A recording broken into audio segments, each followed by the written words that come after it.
Hey guys, Jared here again, and here's my new DVD and Blu-ray update video. Been a while since the last one because, I said I've been saving up money to pay for the aligners, and I have finally, paid for the actual thing. When we actually get the fitting, when I've got it, I'll do a video talking about that. But in the meantime, I've purchased some stuff, DVDs and Blu-rays, and I'll show them to you right now. So I'll show first for the DVDs. I've got The Jerk with Steve Martin, a pretty funny movie. I think this was one of his first. It might have been like Steve Martin's first like starring role in a movie. Yeah, it's good.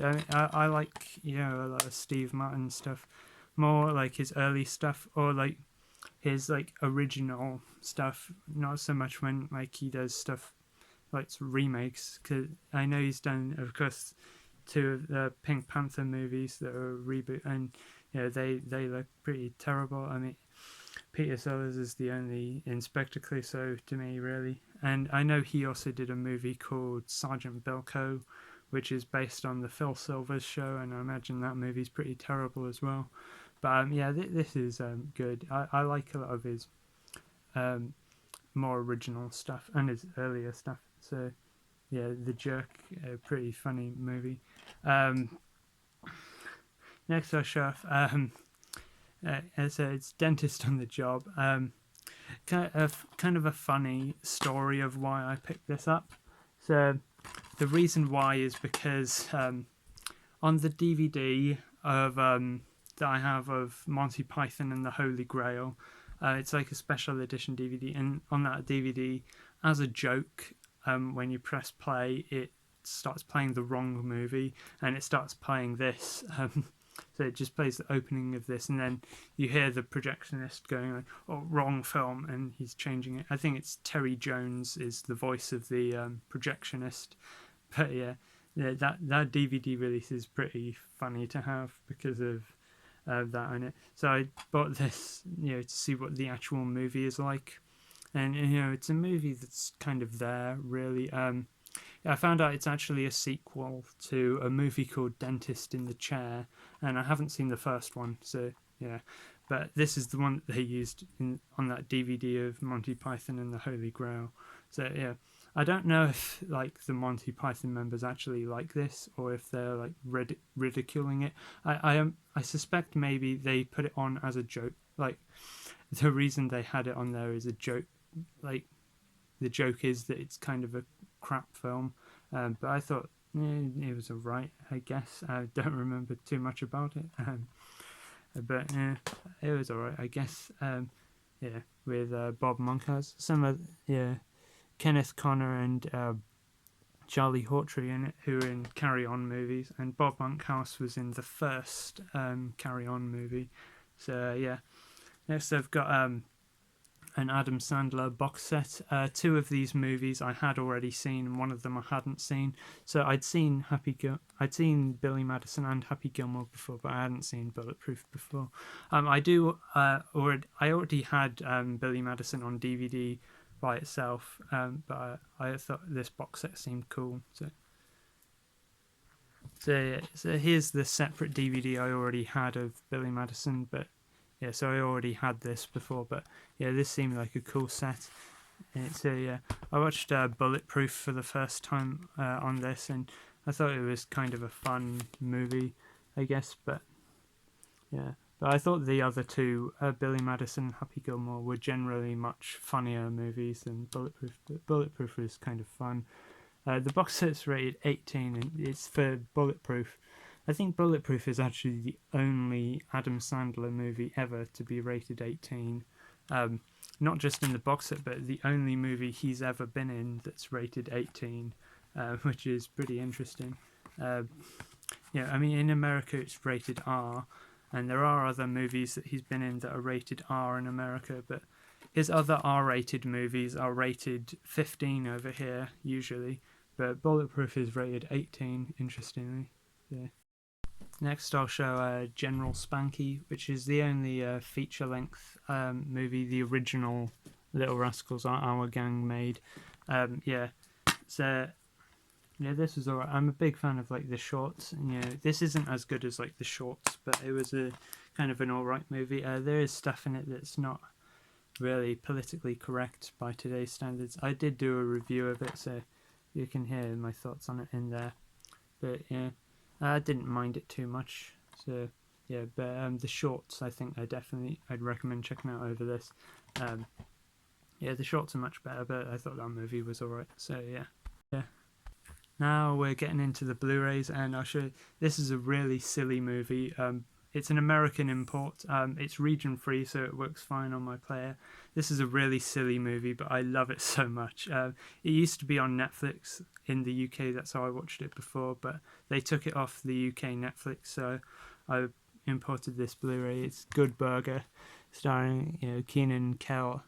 Yeah, and on the bonus features, it has one of the original Good Burger sketches from the show All That, this was based on the sketches from the All That TV show. And I've seen some other sketches from it. You can find them on YouTube of the Good Burger sketches. But yeah, just really funny movie. And the sketches are funny as well. I mean, I find Kel Mitchell, he plays the character of Ed, and it's just a really funny voice that he does. But he's like, "Welcome to Good Burger, home of good."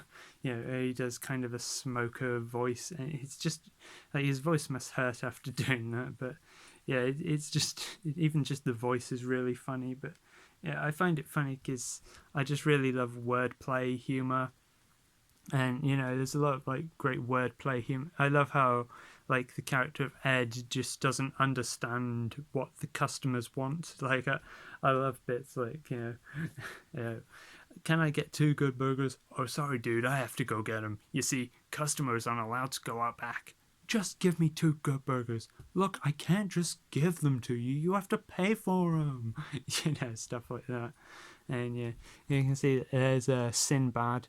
And the 2 best movies he's been in for me are this and Jingle All the Way with Arnold Schwarzenegger. And yeah, so Jingle All the Way came out a year before this. This came out a year after that. Those 2 movies are absolutely awesome. And yeah, it's so cool.